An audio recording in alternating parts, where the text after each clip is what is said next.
Everybody, అందరికీ నమస్కారం. ఇప్పటికే మీకు అర్థమైపోయి ఉంటుంది, తండేల్ టీమ్కే ఒక తండేల్ చందు మొండెటి గారు ఉన్నారు నాతో. హలో అండి. హలో అండి. మీరు తండేల్కే తండేల్ అని కంగారు పడకండి, ఓకేనండి. మా అందరికీ తండేల్ అరవింద్ గారు, ఓకేనండి. ఇప్పటిదాకా క్యాప్టెన్ ఆఫ్ ద షిప్ అంటే డైరెక్టర్ అంటాం కదండి, ఆ రకంగా రిలేట్ చేసుకోవాలనిపించింది నాకు. అంటే ఆ షిప్పే అయిందండి. సో నేను క్యాప్టెనే కానీ ఆయన మా అందరికీ తండేల్ అనమాట. ఓకే, ఆయన super Thandel. Super Thandel maybe. This is nice కదా, మీరు తండేల్, సీనియర్ తండేల్. సీనియర్ తండేల్. సరే, యాక్చువల్లీ ఇప్పటిదాకా నేను ఈ క్వశ్చన్ అనుకోవాలా, మిమ్మల్ని చూసిన తర్వాత అడగాల్సిన క్వశ్చన్. నాగ చైతన్య గారికి మీరు మంచి కంపెనీ ఇస్తున్నట్టున్నారు, హెయిర్ స్టైల్లో, బియర్డ్ స్టైల్లో. అలా అంటారా? ఇది కాదండి, లాంగ్ బ్యాక్, అంటే ఎప్పటి నుంచో నడుస్తుందండి ఇది. లాక్డౌన్లో సెలూన్ షాపులు లేవు కనుక అప్పటి నుంచి వదిలేస్తున్నప్పటి నుంచి ఈ లుక్ అలా కంటిన్యూ అవుతుంది. అంటే ఇంకా అప్పుడు పెంచుంటే ఎంత ఉండేదో. మా ఫిల్మ్ మేకింగ్ ప్రాసెస్ అప్పుడు కూడా చాలా ఎక్కువ ఉండేదండి. అంటే ఆయన కంపెనీ ఇవ్వడానికి అయితే కాదా? చిచ్చే కాదు, మన హీరోస్కి ఏం కాంపిటీషన్ వస్తామండి. సో ఎంత కాన్ఫిడెంట్గా ఉన్నారు? Thandel is like super energy అని అర్థమవుతుంది ట్రైలర్ దగ్గర నుంచి, సాంగ్స్ దగ్గర నుంచి. You being the director of the film, how confident are you? షూటింగ్కి ముందు మాకు క్లారిటీ ఉందండి. అండ్ మోర్ ఓవర్ షూటింగ్కి వెళ్ళే ముందు కూడా నాకు ఎవరైతే మా కోర్ టీం ఉందో, అది మా cinematographer Shyam Dutt, art director Nagendra, and Arvind garu, Vasu garu, మా ఎడిటర్ నవీన్, మా music director Devi Sri Prasad, and hero heroine. So ఏదైనా కానీ ఒక ఇంత మంచి టీమ్, ఇంత కొలాబరేటివ్గా, అంటే మధ్యలో ఎవరు ఎవరు ఎవరు ఎలాంటి మిస్టేక్స్ చేసినా, ఏం చేసినా, పొరపాట్లు చేసినా కూడా అసలు పట్టించుకోకుండా ఫిలిం బాగా రావాలని, ఇలాంటి టీం ఉన్నప్పుడు చేసేటప్పుడు, తీసేటప్పుడు, రిజల్ట్ కోసం వెయిట్ చేసేటప్పుడు పెద్ద టెన్షన్ ఏమి ఉండదండి. సో అసలు టెన్షనే లేదు, యూఆర్ సూపర్ కాన్ఫిడెంట్ అబౌట్ లేదండి. ఇప్పుడు పని ఉంది కనుక పెద్ద టెన్షన్ పట్టలేదండి. పని అంతా అయిపోయి ఒక 2-3 డేస్ ముందు ఏదైనా అంటే ఈ ఇంటర్వ్యూలోను, పనిలోను, పోస్ట్ ప్రొడక్షన్స్లో వెళ్ళిపోతుంది. ఇంకా ఆ రిజల్ట్ మీదకి రాలేదు, ఇంకా రిలీజ్ మీద ఉందన్నమాట. మేబీ డే బిఫోర్ ఏదైనా వస్తుందేమో తెలియదు, కానీ ప్రస్తుతానికైతే I'm very happy and very confident as well. Confident అండి. సో నాగ చైతన్య గారితో మీరు సవ్యసాచి చేసినప్పుడు, ఆ హీరో మళ్ళీ మిమ్మల్ని నమ్మి ఇంకొక ఆపర్చునిటీ మీకు ఇచ్చినప్పుడు, this I have to take it so very personal that ఇది హిట్ కొట్టి తీరాల్సిందే అన్న ప్రెజర్ నడిచింది ఆ మైండ్ వెనక? Because you took it as a challenge, మీరే చెప్పారు. నేను ప్రెజర్ లేదండి, ప్రెజర్ కాదు, కానీ అంటే మంచి సినిమా అవ్వాలి, మా ఇద్దరు కాంబినేషన్ ఒక చక్కటి మెమరీలో ఉండిపోవాలి అనేది మాత్రం ఉందండి. Still I have that. ఆ స్పేస్లో పర్సనల్గా సినిమా గురించి వస్తే నాకు పెద్ద టెన్షన్ లేదు, కానీ ఆ స్పేస్లో అది ఒకటి ఫుల్ఫిల్ అయిపోతే I'm the happiest human being.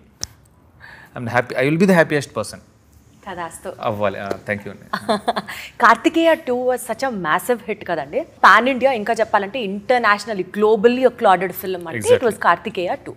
ఈ నేపథ్యంలో అంత హిట్ చూసిన మీరు ఫ్రమ్ ద రూట్ లెవెల్ స్టోరీని సెలెక్ట్ చేసుకోవడానికి, సచ్ అ కాంట్రాస్ట్ వేరియేషన్స్ ఉన్నటువంటి మూవీస్ మీరు ఓన్ చేసుకోవడానికి, what is the inspiration behind it? First thing first అంటే ఐఎమ్ బ్లెస్డ్ సీరియస్లీ. అంటే ఇప్పుడు ఒక ఫిల్మ్ మేకర్ని అతని ఫిల్మోగ్రఫీతోనే దే విల్ జడ్జ్.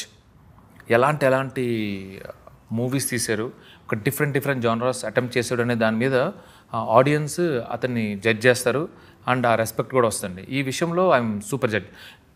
నా ఓన్గా, నా స్వతహాగా అయితే ఈ కథ నేను రాసుకోలేనండి. ఇది నా దగ్గరికి వచ్చిన కథ, నిజంగా జరిగిన కథ. దాన్ని కార్తిక్ అని, తర్వాత అతని టీమ్, భానుప్రతాప్, రియాజ్, వీళ్ళందరూ ఈ జరిగిన ఒక ఇన్సిడెంట్ని తీసుకొచ్చి గిటార్స్లో చెప్పారు. అనుకోని కాన్వర్జేషన్లో వాసు గారు నా దగ్గర చెప్పారు. బాగుంది అనుకున్నాం. ఇందులో నాకు కనపడింది ఏంటంటే అన్కండిషనల్ లవ్. అంటే నిజంగా దగ్గరున్నప్పుడే ప్రేమ, దూరం మహా చెడ్డది. సో దూరం వెళ్ళిపోయేటప్పుడు ఆటోమేటిక్గా ప్రేమ కూడా అలా దాని పల్స్ అవన్నీ అలా తగ్గిపోతాయి అనేది ప్రపంచ నానుడండి. బట్ హియర్ వీళ్ళు ఉండేదే దూరం, కలిసేదే అరుదు. అయినా కానీ ఆ దూరంలో వాళ్ళ ప్రేమ, దూరంలో వాళ్ళ బెంగ, దూరంలో వాళ్ళ భయం ఏదైతే ఉందో, ఇట్ వాస్ ఫ్యాంటాస్టిక్ ఎమోషన్. మనకి కావాల్సిన వాళ్ళు, మనకు దగ్గర ఉన్నోళ్ళు, అది చిన్నప్పుడు మన ఫాదర్ కానీ, మన బ్రదర్ కానీ, ప్రేమించేటప్పుడు అమ్మాయి కానీ, అబ్బాయి కానీ, పెళ్ళైన తర్వాత వైఫ్ కానీ, హస్బెండ్ కానీ, ఒక వారం దూరం వెళ్తేనే ఏదో తెలియని భయం, భారం ఇవి ఉంటాయి. So it was like struggle for ఎగ్జిస్టెన్స్లోంచి ఇంత బ్యూటిఫుల్ లవ్ ఉంటే మనకి తెలియని ఒక ప్రపంచం ఉన్నది. ఇందులోంచి ఒక కథ రావడం, అది నా దగ్గరికి రావడం, నేను తీయడం అనేది నా అదృష్టంగా ఫీల్ అవుతున్నాను. అదృష్టంతో పాటు చందు గారు మీరు ఇంత ఇంటెన్స్గా లవ్ గురించి మాట్లాడుతుంటే definitely you must be having a love story as well. వాళ్ళు తీసుకున్న తర్వాత ఆటోమేటిక్గా చాలా మీలో ఉన్న ఒక లవర్ చందు గారు కూడా నాలో ఉన్న కాదండి, నేను ఆల్రెడీ చూసేసాను ఒక లవర్ అనమాట. అదేనండి. ఆ లవ్ స్టోరీ గురించి చెప్పరా? మేమే ప్రపంచానికి తెలియకపోవచ్చు బట్ స్టిల్ అంటే సి లవ్ స్టోరీ కదండి, స్టోరీస్ ఉంటాయి ఆటోమేటిక్గా, ఎవరికైనా ఉంటాయండి. సరే, if you have to name 1 or 2. 1 or 2 కాదండి, మల్టిపుల్ ఉంటాయి ఆటోమేటిక్గా, ఎవరికైనా ఉంటాయండి. 10 చెప్తారా? I'm ready to listen. నేను స్టోరీస్ చెప్పడం గురించి కదండి. ఇప్పుడు కౌమార దశ నుంచి కాలేజ్కి వచ్చే వరకు ఆ అట్రాక్షన్స్ కానీ, ఆ ఇన్ఫాక్చుయేషన్స్ కానీ, ఒకరిని చూసినప్పుడు కానీ, కొంచెం క్లోజ్గా ఏం మాట్లాడినా కానీ ఒక అమ్మాయి అమ్మమ్మ నన్ను ఇష్టపడిపోతుందనే ఫీలింగ్స్ అప్పటి నుంచి కానీ, తర్వాత మెచ్యూరిటీ వచ్చినప్పుడు అంటే ఫైనల్లీ ఒకరితో మనం చక్కగా సెటిల్ అయినప్పుడు, అంటే ఆ లవ్ అనేది I personally feel it's a mutual thing అండి. అంటే ఇట్స్ లైక్ ఎ మిర్రర్. మనం ఎంత ఇస్తామో మనం ఏంటో అదే మళ్ళీ తిరిగి వస్తుంటుంది అనేది ఐ బిలీవ్. సో ఆటోమేటిక్గా నాకు ఇంతకుముందు ఉన్న ఫీలింగ్స్ అంతా చిన్నగా అప్పుడప్పుడు కొద్దిగా స్టేజ్ వైజ్ నేను ప్రేమంలో అలా పేర్చుకుంటూ వెళ్ళానమాట. బట్ హియర్ అది చాలా చేర్ఫుల్గా ఉంటుందండి అది. But here when it comes to hear this is matured, unconditional. అంటే అయ్య బాబోయ్ ఇలా కూడా ప్రేమిస్తారా అనే అంత బట్ మనిషి పక్కన లేకుండా ప్రేమించడం ఈజ్ అంటే మనం ఊహించిన ప్రేమ అండి. సో బట్ ఇందులో నాకు పర్సనల్గా జరిగినవి between me and my wife, ఏదైతే మేము ప్రేమలో ఉన్నప్పుడు ఆర్ఎల్స్ నేను దూరంగా ఉన్నప్పుడు మా ఫోన్ కాన్వర్జేషన్స్ కానీ చిన్న ఇది కానీ అంటే అవి ఉంటాయండి. ఆటోమేటిక్గా పర్సనల్ లైఫ్ నుంచి కొన్ని వస్తాయండి, ఆటోమేటిక్గా వస్తాయి. ఇప్పుడు మీ లైఫ్లో జరిగింది సినిమాలో బెటర్ చెప్పండి. ఒకటి కాదండి, మూమెంట్స్ ఉంటాయి. అంటే ఇప్పుడు ఎలా అంటే నేను తను వైల్ వేర్ ఇన్ లవ్, మేమిద్దరం ఫస్ట్ చూసిన మూవీ ఓం శాంతి ఓం. అందులో ఆ సాంగ్ ఉంటుంది, మే అగర్ కహూ ఆ పాట ఉంటుంది. ఆ ఫస్ట్ టైం చూసినప్పుడు మా ఇద్దరి మధ్యలో ఏదైతే ఒక ఫీలింగ్ ఉందో అది మీ ఇద్దరం కలిసి చూసిన ఫస్ట్ మూవీ, పక్కన చూసాము. అంటే బయట ప్రపంచానికి మా ఫ్యామిలీస్కి తెలియదు వీఆర్ ఇన్ లవ్ అని, జాగ్రత్తగా సీక్రెట్గా చూడాలి కదా. అలా చూసినప్పుడు అది అలా గుర్తుండిపోయింది. అందులో ఆ పాట is so personal for me. అది ఇప్పుడు ఇక్కడ ప్లే అవుతుంది అనుకోండి, నేను విన్నాను ఈదర్ విత్ మై వైఫ్ ఆర్ఎల్స్ ఒక్కనే వినాలి, డ్రైవ్లో వినాలి. మీ ఇద్దరం డ్రైవ్కి వెళ్ళినప్పుడు వినాలి. ఎందుకంటే నేను ఒక్కనే విన్నా కూడా ఐ కెన్ ఫీల్ హర్ ఎక్కడన్నా వస్తున్నప్పుడు కూడా. సో ఏదో నలుగురిలో ఉన్నప్పుడు నేను అసలు విన్నాను. So these kind of small things ఉంటాయి చూడండి. ఎంత పర్సనల్గా తీసుకుంటారా ఫీలింగ్? పాజిటివ్ అండి. అంటే ఆ ఫీలింగ్ మీకు మాత్రమే సొంతం అవ్వాలి and that should be felt only if she is beside you.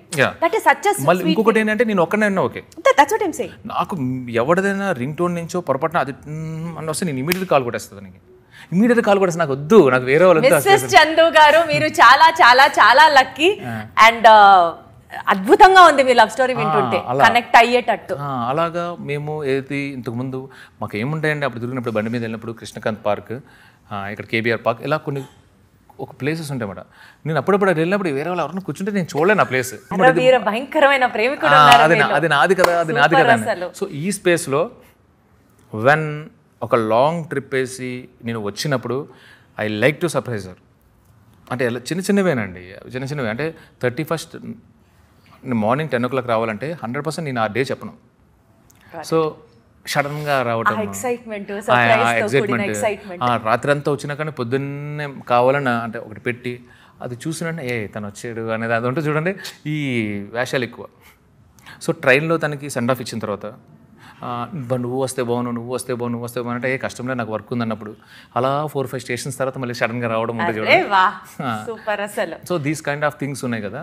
ఇలాంటి మీరు ఫీల్ అయిన రియల్ లవ్ మూమెంట్స్ అన్నీ రీల్ మీద కూడా చూపించారు. సో దట్ పీపుల్ కెన్, మీరు చెప్తుంటేనే కనెక్ట్ అయ్యే ఆరా తెలుస్తోంది. డెఫినెట్లీ సినిమా చూసి కనెక్ట్ అవుతాం. This is going to be a massive love story, అర్థమవుతుంది.